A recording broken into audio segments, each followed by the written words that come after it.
My name is Maxine Campbell, and I am a mother of a deaf child who is now 13 years old. And I just wanted to share some of the experiences that I've had since having a deaf child and realizing that I had to learn a whole new way of helping to educate my child and have her going through the educational process.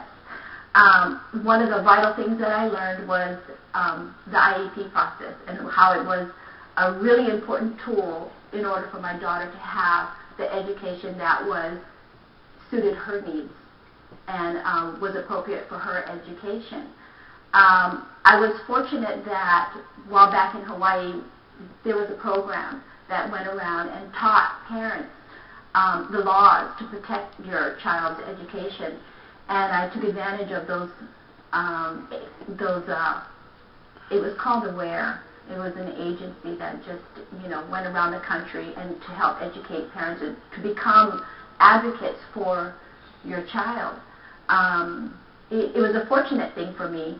And I remember after learning about the laws to protect my daughter's education and everything, and I remember when I went on her first IEP meeting, a woman who was a deaf infant specialist asked me if I needed anyone to be there to support her, but I was confident after learning what I did through that AWARE program that I would be able to do it on my own. But she kind of really wanted to be there because she wanted to know if the IEP was going to be appropriate.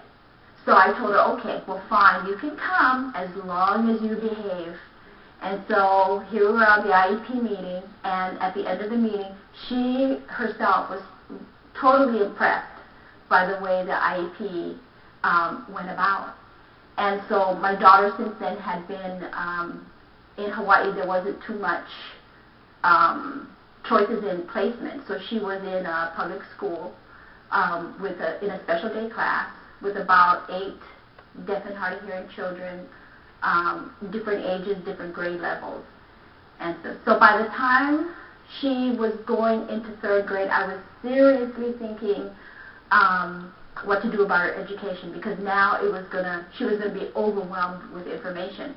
So after friends had informed me about San Diego and what a large deaf community San Diego had, we decided to move here. And since then, it's been wonderful. And my daughter's thriving, and she's actually academically pretty successful. She just,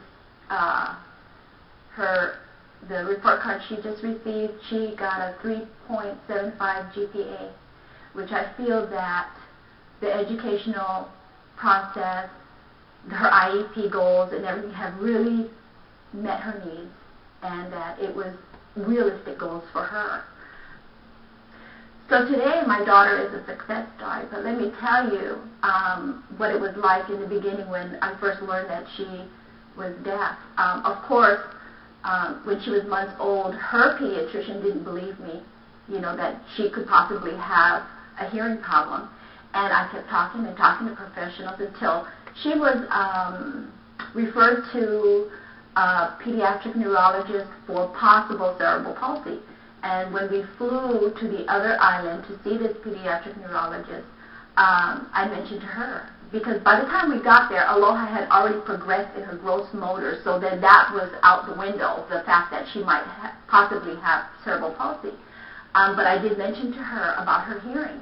And this pediatric neurologist just took a tuning fork to Aloha's ear, and she says, I think you got something there. So she suggested that when I go back to the Big Island of Hawaii, to go to Easter Seals and tell Easter Seals I want a bear test done.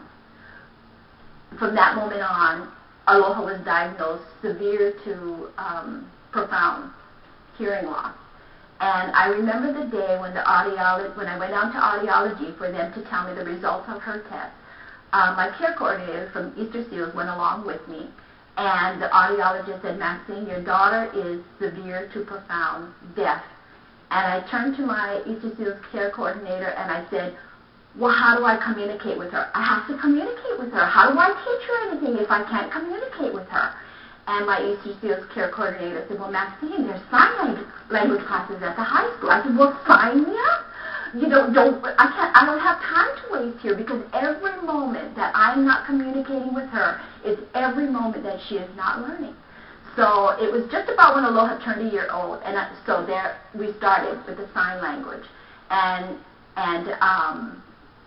it was kind of, it was awkward for me. I was 39 years old, having to learn a whole nother language, have already raised 2 boys, and here I am raising a deaf child. I've never met a deaf person in my life, and here I gave birth to one, and I realized that I had to learn how to be a mother to her.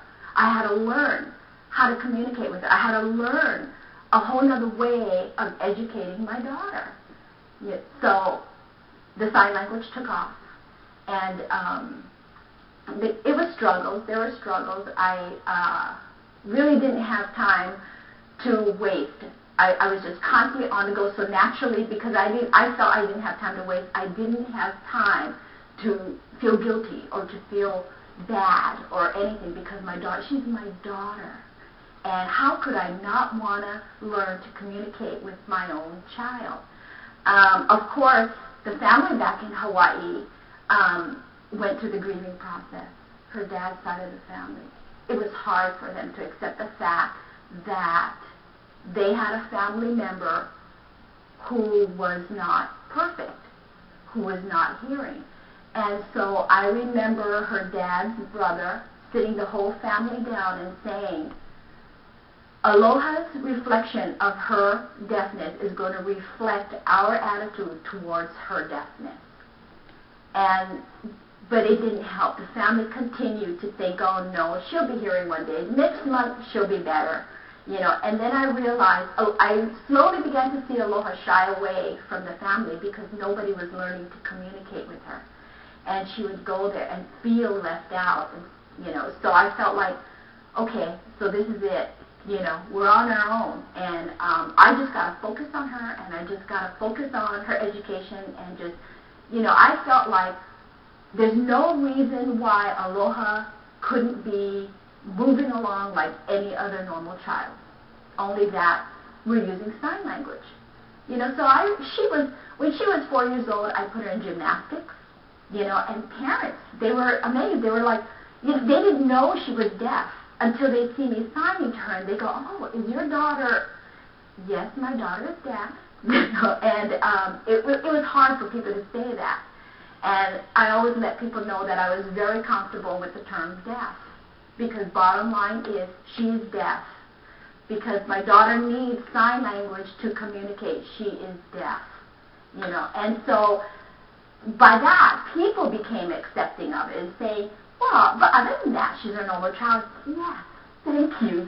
She is a normal child, other than she needs to use sign language to communicate. And then everything went fine after that. Moved here to San Diego, and if it weren't for the fact that my daughter herself was pretty disciplined within herself, that I knew when she made decisions. Aloha went profoundly deaf in her left ear about 2 years ago.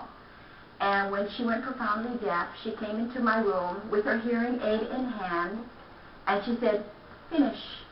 And I said, what do you need? She said, because, I'm deaf. The hearing aids do not benefit me. And so she said that she was done. So I looked at her, and I thought, if I didn't know that she knew exactly what she was talking about, I don't know that I support, but I knew Aloha was mature and disciplined enough within herself to say, the aids don't benefit me, there's no sense in wearing them anymore. So I said, okay, well, what about speech? She said, well, drop speech already, because the speech teachers themselves said they couldn't teach me anything anymore. They taught me all they could, and that was it, and so I'm done. So I said, okay, that's fine. And she has always been so